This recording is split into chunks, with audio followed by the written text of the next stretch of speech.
CM Nayab Singh Saini से मिला किसानों का प्रतिनिधिमंडल। करीब 2 घंटे तक सकारात्मक माहौल में हुई 13 मसलों पर बातचीत।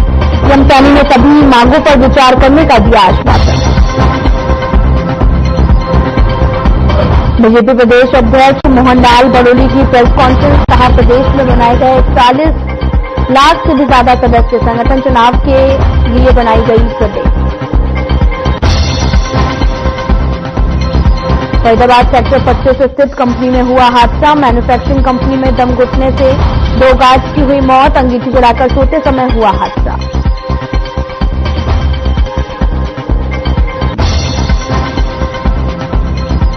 हिसार में चोर पकड़ने आई बंगाल पुलिस से लोगों ने की हाथापाई। हमले में चौकी इंचार्ज घायल, आरोपी मौके से फरार।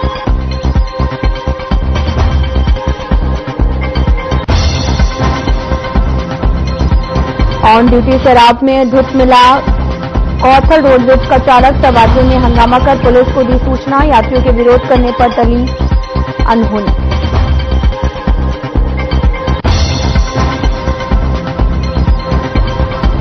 बरसात और ओलावृष्टि से कुछ फसलों को फायदा तो कुछ को नुकसान। मौसमी सब्जियों पर पड़ी मार। गेहूं की फसल के लिए फायदेमंद साबित हो रहा मौसम।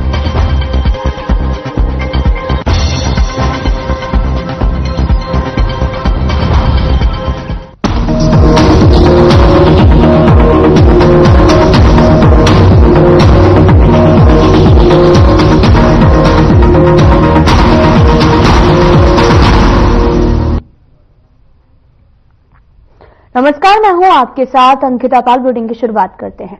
बीजेपी के प्रदेश अध्यक्ष मोहनलाल बड़ोली ने प्रेस कॉन्फ्रेंस की है और इस दौरान सदस्यता अभियान के बारे में जानकारी देते हुए बताया कि सदस्यता अभियान पूरा हो चुका है। 41 लाख से भी ज्यादा सदस्य बने हैं और पार्टी का मकसद हर बूथ पर 2 से 3 सदस्य बनाने का है। उन्होंने ये भी बताया कि संगठन चुनाव के लिए प्रदेश, मंडल और बूथ की टीम बनाई गई है। इसी के साथ मोहनलाल बड़ोली ने और क्या कुछ कहा, आपको सुनाते हैं। वर्ष 2024 के बहुत सारे राजनीतिक उतार चढ़ाव, सरकारों का, पार्टियों का आप सब ने अच्छे से सबकी कवरेज की है और भारतीय जनता पार्टी की भी बहुत बढ़िया कवरेज आप सब ने की है। उसके लिए मैं सभी पत्रकार भाइयों का धन्यवाद करता हूं, सबका आभार प्रकट करता हूं। और ये भारतीय जनता पार्टी का तीसरी बार हरियाणा में सरकार बनने के बाद जो हमारे संगठन पर्व की रचना जो हुई और कल दिल्ली कार्यालय में 4थी बैठक संगठन पर्व को लेकर हुई और जब भी दिल्ली बैठक हुई तब भी मैंने पूरी जानकारी मीडिया को भी और आप सबको दी। और अब क्योंकि संगठन पर्व में सबसे पहला जो अभियान था साधारण सदस्य बनाने का, वो हमारा पूरा हुआ और आज हरियाणा प्रदेश में 41 लाख सदस्य भारतीय जनता पार्टी के बने और एक नंबर जारी किया था। उस नंबर के माध्यम से पूरा विवरण टेलीफोन के द्वारा डिजिटल माध्यम से प्रत्येक कार्यकर्ता की सटीक जानकारी सही एड्रेस के साथ, पिन कोड के साथ जो दर्ज हुई है।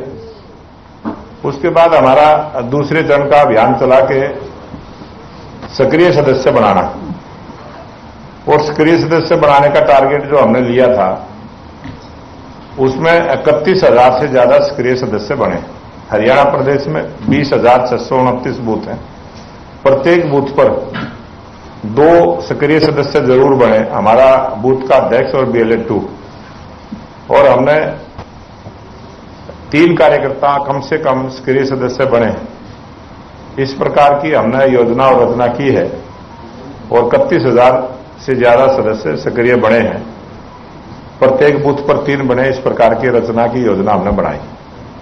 और जब हमारा सक्रिय सदस्य का अभियान पूरा हुआ, 50% से ज्यादा उसके सदस्य बने, तो उसके बाद तीसरा अभियान हमें मिला के चुनाव करवाने के लिए चुनाव की टीम का गठन हुआ, जिसमें चुनाव के प्रभारी के तौर पर बहन अर्चना जी और एक पूरी टीम प्रदेश की भी बनी, जिलों की भी बनी और मंडलों की भी बनी, जो प्रत्येक बूथ पर जाकर चुनाव की प्रक्रिया में भाग लेंगे।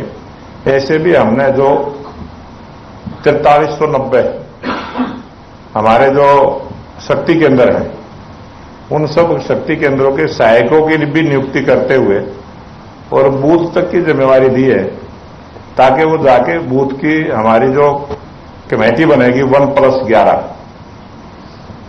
और पन्ना प्रमुख बनेंगे। इस प्रकार की रचना भी हमारी 1 जनवरी से शुरू होगी।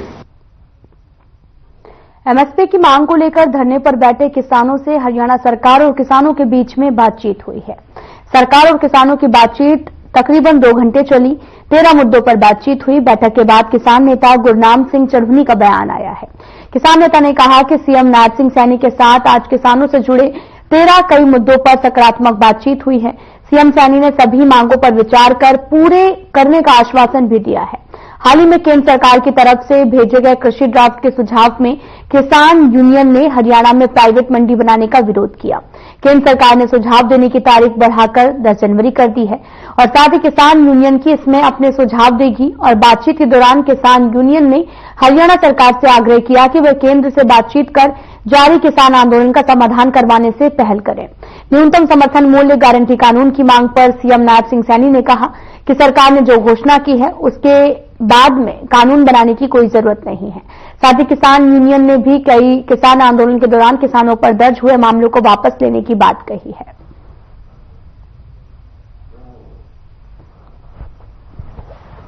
ये एक तो जो नया कानून ला रहे हैं, जिसका अभी इन्होंने नोटिफिकेशन जारी किया है कि प्राइवेट जगह को मंडी मानेंगे। इसका मतलब सेलों को मंडी मानेंगे, गेहूं मंडी में नहीं आएगी, सेलों में जाएगी। आड़तें बंद, धान के आगे जो है वो इस तरह के वो भी सीधी सेलर में जाएगी, तो धान मंडी में नहीं आएगी, तो आड़तें बंद। और ये जो है इन कानूनों के लिए ही तो हम लड़े थे। और अगर मंडियां बंद होती हैं तो फिर ये मानिए कि जो हम फसल बेचते हैं उसका कंपटीशन खत्म हो जाएगा। हेफेड एजेंसी अब तो जो है वो बोली पे आती है और बाकी सारे खरीद जो खरीदार है, व्यापारी हैं, वो बोली पे आते हैं। वो नहीं होगा, एक ही आदमी की खरीद होगी और इससे कंपटीशन खत्म होगा। मंडी के आड़ती, मंडी के मुनीम, मंडी के पल्लेदार, मंडी के जो ट्रांसपोर्टेशन वाले, वारदाने वाले, वो सब चीज का एकदम बेरोजगार होंगे। तो ये कानून जिसके लिए हम लड़े थे वही कानून दोबारा वापिस ला रहे हैं। ये तो वादे से मुकरने वाली बात है और किसानों से विश्वासघात वाली बात है। तो उसके बारे कहें, केंद्र सरकार को कहें कि इस कानून को रोके। और दूसरा जो है, जो मौजूदा आंदोलन है उसके लिए केंद्र सरकार से बात करे हरियाणा सरकार और मामले को बातचीत के माध्यम से सुलटाए। और गन्ने का भाव की मांग है कि गन्ने का भाव पिछले कई सालों से थोड़ा थोड़ा बढ़ता है। अब की बार गन्ना पटना शुरू हो गया है, एक मिल दूसरे मिल का गन्ना ले रही है, तो ये गन्ना अगली बार बिजाई नहीं होगा तो उसका एरिया धान के नीचे जाएगा। धान पहले से ज्यादा है तो गन्ने का भाव इस बार और बढ़ाया जाना चाहिए। जो फसलें खरीदते हैं वो कम क्वांटिटी पे खरीदते हैं, वो उनकी क्वांटिटी बढ़ाएं। ये सभी मांगे लेके हम जो है आज मुख्यमंत्री जी से, देखिए आज हमारी माननीय मुख्यमंत्री जी से जो मीटिंग हुई है, हमारे सभी जिला प्रधान, सभी स्टेट बॉडी के अभी सभी आदमी शामिल थे और हमारी 13 मुद्दों पे बातचीत उनसे हुई है।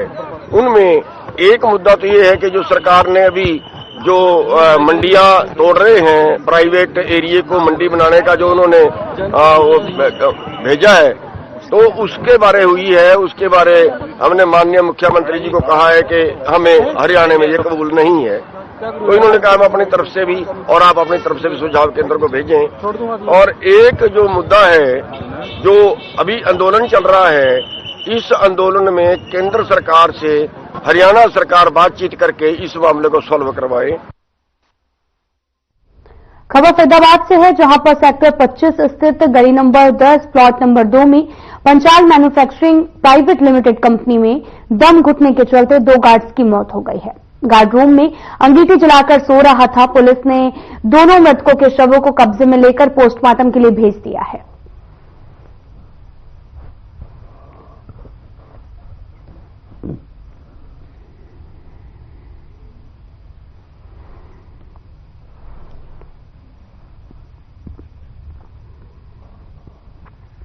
महेंद्रगढ़ जिले के सिहिमा गांव में 29 दिसंबर की रात एक दर्दनाक हादसा हो गया।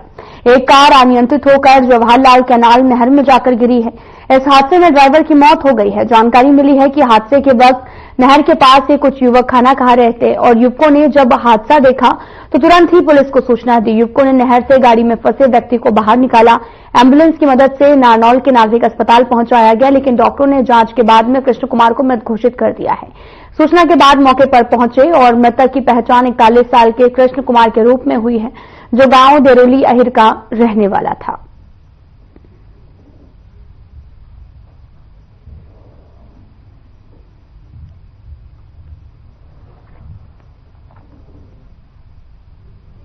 इंद्री हल्के के गांव रायत खाना में धर्म परिवर्तन को लेकर मारपीट का मामला सामने आया। इस मामले में पुलिस की ओर से कार्रवाई न होने से खफा होकर आपको बताते चले कि बजरंग दल और विश्व हिंदू परिषद के कार्यकर्ताओं ने शहर में प्रदर्शन करते हुए थाने में जम करके बवाल काटा है। मौके पर इंद्री थाना प्रभारी पहुंचे, जहां पर उन्होंने बजरंग दल में विश्व हिंदू परिषद के कार्यकर्ताओं को आश्वासन दिया, इस मामले में ठोस कार्रवाई की जाएगी।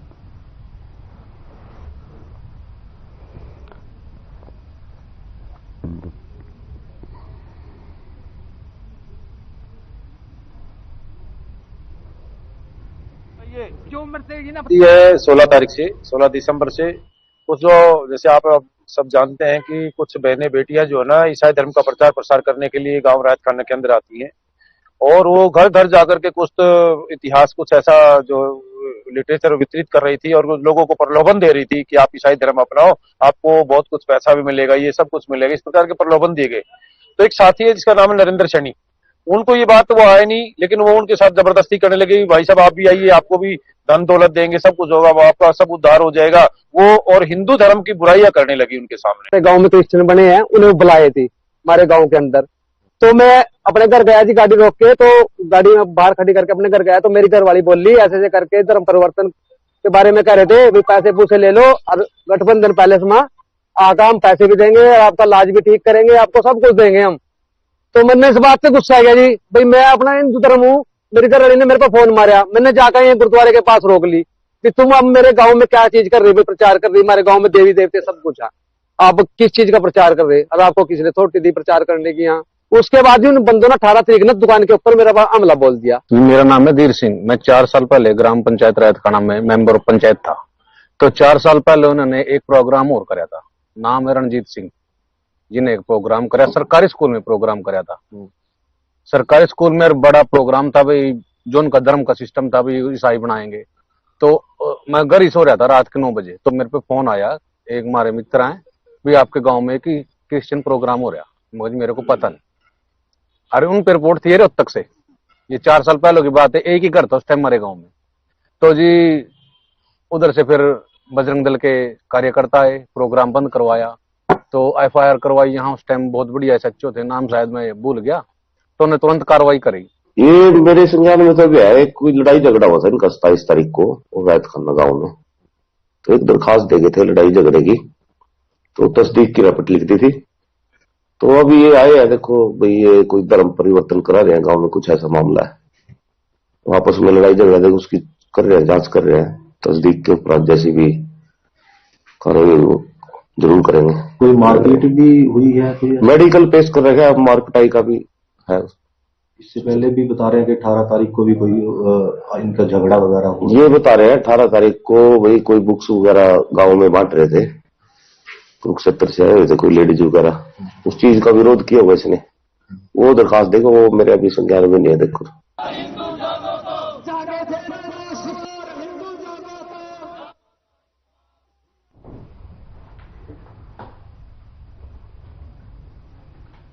कैथल रोडवेज के एक चालक द्वारा ड्यूटी के समय पर शराब के नशे में धुत होने का मामला सामने आया। चालक के नशे में होने पर सवारियों ने हंगामा कर दिया और इसकी सूचना पुलिस को भी दी गई है। यात्रियों ने कहा कि अगर वे विरोध नहीं करते तो न जाने कोई हादसा भी हो सकता था। पुलिस ने भी मामले की जानकारी उच्च अधिकारियों को दे दी है और साथ ही आपको बताते चले कि उनकी जगह दूसरे चालक को भेजा गया। मामला 29 दिसंबर कैथल बस स्टैंड का बताया जा रहा। बस में बैठी सवारियों का कहना है कि उन्हें एक के बाद में एक 4 से 5 बसों में बैठाया गया, लेकिन जिस बस में भेजा गया उसकी लाइट खराब थी। और इस मामले पर कैथल बस अड्डा ड्यूटी इंचार्ज ने कहा कि चालक पर कार्रवाई के लिए लिखा गया है।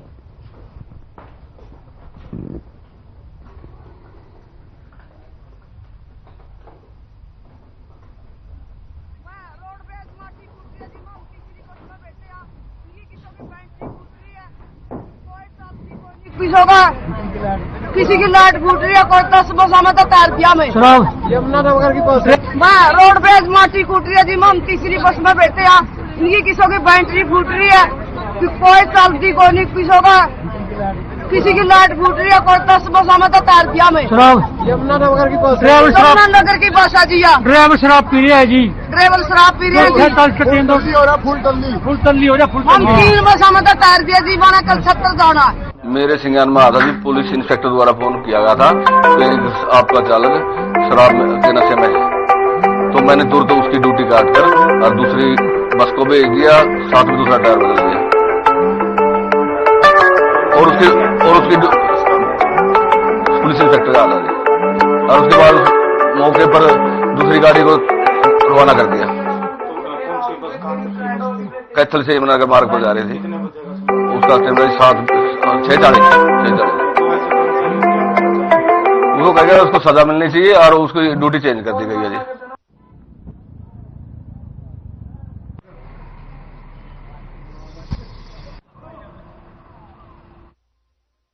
शाहपुर के शहीद जय भगवान शर्मा को गांव में ही 200 गज जमीन देने की कैबिनेट में मंजूरी दी है, जिसके उनके परिवार और गांव के लोगों में काफी खुशी का माहौल है। सीआईएसएफ में तैनात जय भगवान शर्मा 1995 में नागालैंड में तैनात थे। उग्रवादियों के एक हमले में जय भगवान शर्मा शहीद हो गए थे, लेकिन अब तक 30 साल बाद भी उनके परिवार को प्लॉट नहीं दिया गया था। अब पंचायत द्वारा प्रस्ताव पास कर सरकार के पास 200 गज जमीन देने की भी मंजूरी के लिए भेजा गया था। हरियाणा सरकार ने हीरापुर की पंचायत से जय भगवान शर्मा के परिवार को अब 200 जमीन देने की मंजूरी भी दी गई है। लोगों का भी कहना है कि सरकार और पंचायत का यह अच्छा कदम है। शहीद के परिवार को आर्थिक मदद मिलनी चाहिए।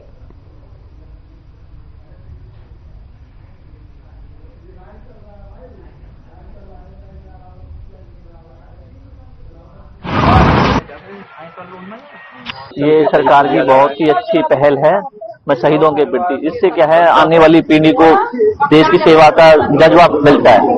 उनके शहीद होने के बाद हमारे गांव में आर्मी को लेकर बहुत ही जुनून है। कम से कम उनके बाद शहीद होने के बाद हमारे गांव के कम 20 से 25 बच्चे आर्मी ज्वाइन कर चुके हैं, जो बहुत ही सरकार की अच्छी पहल है। उनकी पहचान बने, हमारा गवर्नमेंट स्कूल है, उनके नाम पे है, वहाँ की प्रतिमा लगी हुई है। 26 जनवरी या शहीद जो भी कुछ होता है तो वहाँ पे जाके लोग वहाँ झंडा फहराया जाता है, माला नित्य माला अर्पण की जाती है। जो हमारे गांव के वो रोल मॉडल हैं, जो हमारे गांव के बच्चों को उनको देख के प्रेरणा मिलती है। लोग बच्चे जो हैं बहुत आर्मी में जाने के लिए बहुत मेहनत कर रहे हैं। बहुत अच्छी बात है। यहाँ शहीद हुए थे जय भगवान जी, उन्हें 1995 में शहीद हुए थे, उन्हें प्लॉट दिया जाता है सरकार की ओर से। उनके परिवार के लिए बहुत अच्छी बात है। उन्हें पहले क्यों नहीं दिया गया, क्या कोई वजह? पहले दिया नहीं गया था, पहली पंचायत में, अब के दिया कोशिश की है। उन्हें 200 गज का प्लॉट मिल रहा है। कितना अच्छा मानते हैं इसको, कितना अच्छा लगता है गांव में कोई शहीद हो जाता है?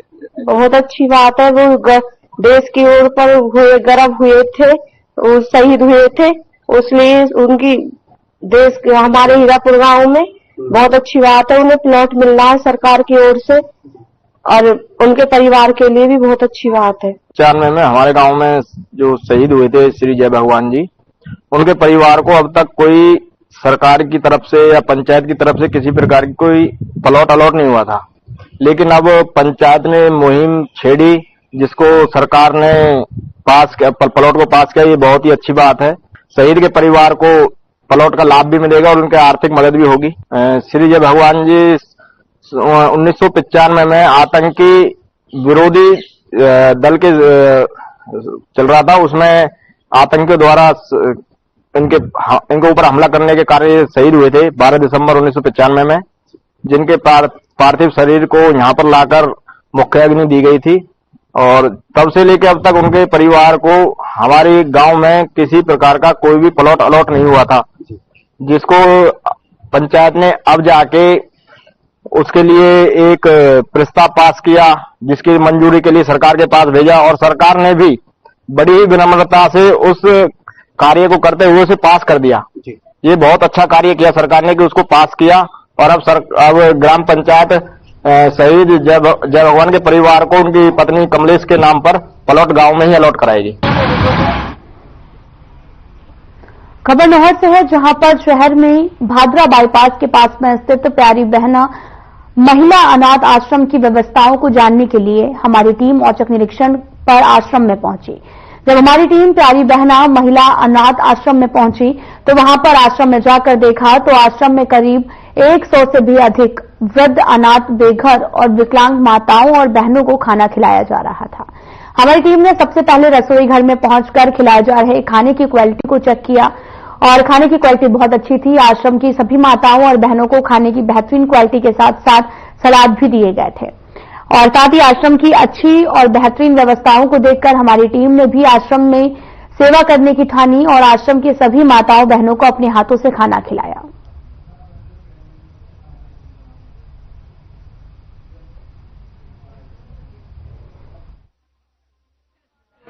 निरीक्षण कर जो समय था भोजन का, तो उन्होंने अपने हाथों से माताओं बहनों को भोजन भी परोसा और भोजन परोसने के बाद जब वो सभी माताओं बहनों से मिले तो उन्होंने यहाँ की स्थिति देख करके, इन माताओं बहनों की स्थिति देख करके कार्य की सराहना की और संस्थापक मैं और पूरी टीम का धन्यवाद किया कि ऐसी ऐसी परिस्थिति में जो इन माताओं बहनों को जहां जहां से लेकर के आते हैं उनकी परिस्थिति के बारे में जाना और माताओं बहनों से भी बातचीत की। पूरा बहुत साल हो गए गर्मियों में, घर में आई थी, बहुत साल हो गए। खाना पानी ठीक मिल रही है कि थाने? सच्ची बताओ। सही बात है।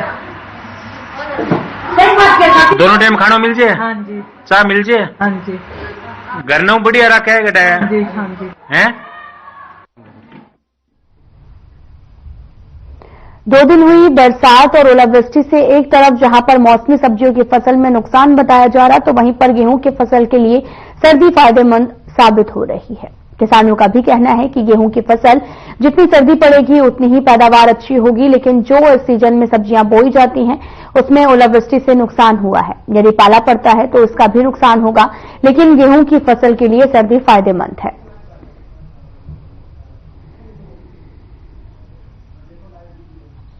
विनोद जी, आपकी खेती है? हाँ जी, खेती है जी। क्या आपने बो रखी है? जिसमें गेहूं बो रखा है जी। अब गेहूं की फसल है फिलहाल तो सब्जी की। जो ये मौसम है, इस मौसम में फसलों के लिए कितना फायदेमंद है? कौन कौन सी फसल के लिए मौसम ठीक है? क्योंकि बरसात भी हुई थी, क्या लगता है उससे भी नुकसान है कुछ? नुकसान गेहूं के लिए तो कुछ नुकसान नहीं है, उनके लिए तो काफी अच्छा है। उससे ही गेहूं, बारिश से जितनी बारिश पड़ेगी सर्दी पड़ेगी, उनसे गेहूं काफी ज्यादा अच्छे होंगे। ये आपका सब्जी हुई, कोई भी सब्जी हुई, उनका अगर ओले पड़ेंगे तो उसके लिए नुकसानदायक। ये गेहूं के लिए तो बहुत अच्छी है जी। बाकी जिन्होंने सब्जी वगैरह लगा रखी है, थोड़े बहुत ओले भी हुए हैं, उनको नुकसान है। बाकी गेहूं में तो कोई नुकसान नहीं है, बारिश हुई है जो अच्छी है। ये मौसम ठीक रहता है? हाँ, मौसम ठीक है गेहूं के लिए। सर्दी भी अच्छी पड़ रही है, पाला वाला है नहीं, बाकी अच्छा है सब। उससे तो काफी अच्छा, उससे फसल बनती है। जितनी ठंड पड़ेगी उसी से गेहूं की फसल अच्छी होगी। बाकी जैसे कि आप देख रहे हो हमारे पास तो सारा गेहूं ही है।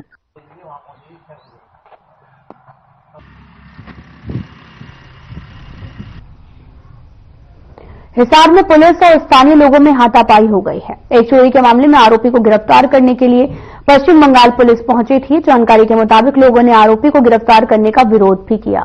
करीब 15 से 20 मिनट तक उनकी छीना झपटी चली और इसके बाद में आरोपी मौका देखकर फरार हो गए। बंगाल पुलिस के इस ऑपरेशन में हिसार पुलिस भी उनके साथ थी। इस हाथापाई में बंगाल पुलिस के साथ में हरियाणा पुलिसकर्मियों को भी चोटें आई हैं। अब पुलिस आरोपियों की तलाश में जुटी हुई है।